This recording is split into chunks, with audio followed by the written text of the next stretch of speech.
So the Indiana Fever just had their biggest win of the year, and Christie Sides did something that I never thought she would do. She did something that I never, ever in a million years thought she would do. They obviously won. That's her biggest ever coaching win. Like, she didn't beat, until a week ago, she had never beaten a team above 500 before.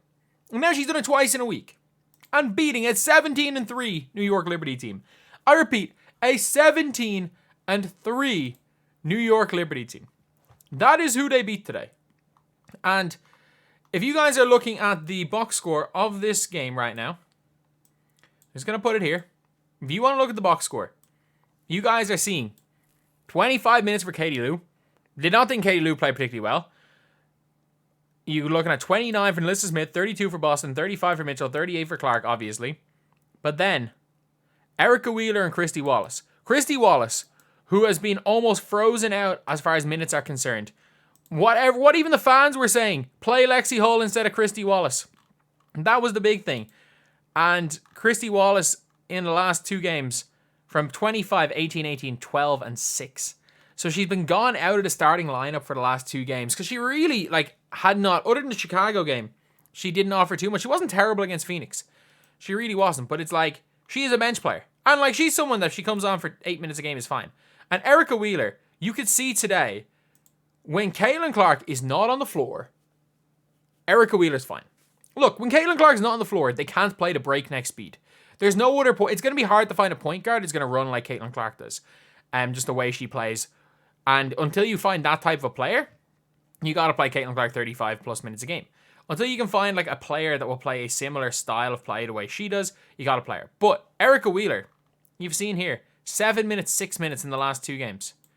And even though she made a nice cut today for a layup, it's not even an issue with her being bad at basketball. The issue is just her play style. She is a slow it down, dribble point guard. And you can be a slow it down, dribble player if you're Kelsey Mitchell. If you're going to drop 20 on any given night, you can be a dribble player. If you are a elite level gunner, you can be.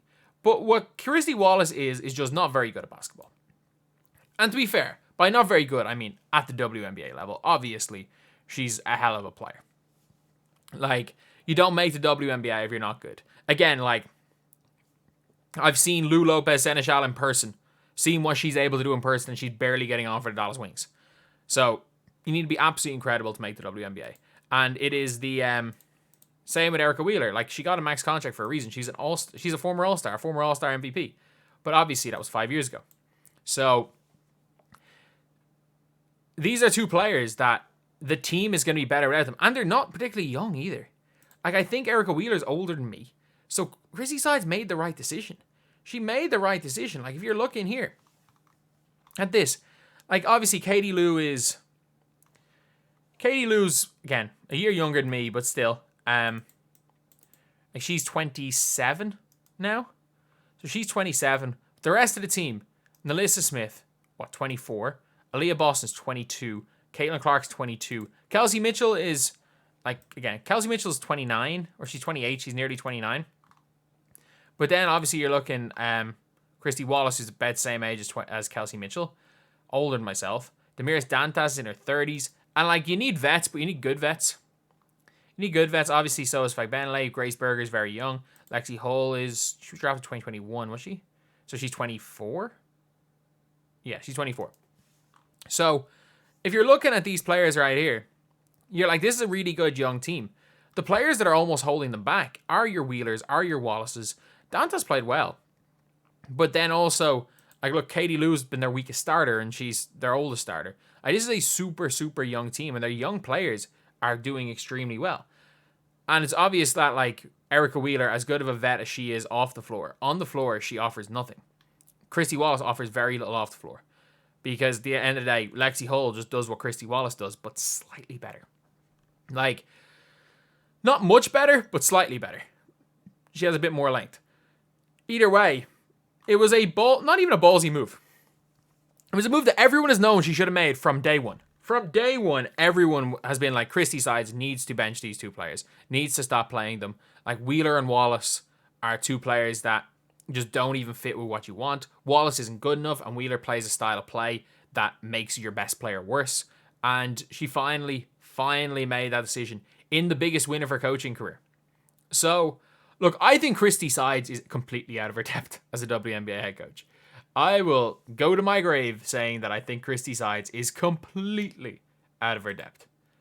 I don't think there's a scenario where I think Christie Sides should even remotely be considered for another WNBA head coach job. I think she's terrible. I think she's absolutely terrible.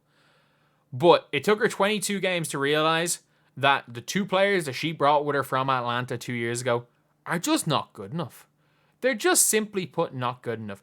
Erica Wheeler 5 years ago might have been good enough. And you know what? Erica Wheeler, I'm not even going to say is not good enough. Just doesn't fit. She doesn't fit. And you've seen it. You can see Caitlin Clark is this team on offense. Like, she makes everyone better. Or not even everyone better. She gets easier opportunities for everyone. Her passing, her ability to lead the floor, like her ability to just run the show. She runs the show. And I will say, I don't think Caitlin Clark shooting 20 shots a game helps anything. But put the ball in Caitlin Clark's hands, play defense, get stops, run, and you are going to succeed. You're going to succeed. It's the easiest coaching job ever. It is the easiest coaching job. If Lynn Dunn actually gave, for lack of a better word, Caitlin some dogs, some players that would just play defense and run, like, I'm telling you, if you gave her someone like an Angel Reese or Kennedy Carter, or if you gave a Teresa Weatherspoon type team to Caitlin Clark and let her run the show on that team, it would be unbelievable. But I got to give Christie Sides some credit. She actually made some good coaching decisions today. She made some good decisions. Again, I don't think she's any good at her job, but she made some right coaching decisions. And if you're going to criticize Christie Sides when she's really bad, you got to at least talk about the good decisions she's made. And it's only 22 games too late to realize that Christy Wallace is not it. And also that Erica Wheeler and Caitlin Clark on the same time is not the move either. It's not the move. One thing I will say is you can probably afford to maybe rest Caitlin Clark for 5 minutes in a game instead of a minute and a half in a game and play Erica Wheeler those 5 minutes and you'll be good. Because at least that just means that Kelsey Mitchell can go full on Julian Newman and go get hers. Either way though, a better coaching performance by Christie Sides in a win. And look, I think she's had some horrible coaching performances in wins, but letting Caitlin Clark beat Caitlin Clark and minimizing the minutes of Erica Wheeler and Christy Wallace is going to help the team win. There is no scenario. I can't believe when I made the video yesterday, there was someone arguing on Twitter that Erica Wheeler is actually better than Caitlin Clark. I cannot believe that that's a real thing. But anyway, yeah, that is pretty much it. That's the video. Thank you guys for watching. Please like, comment, and subscribe.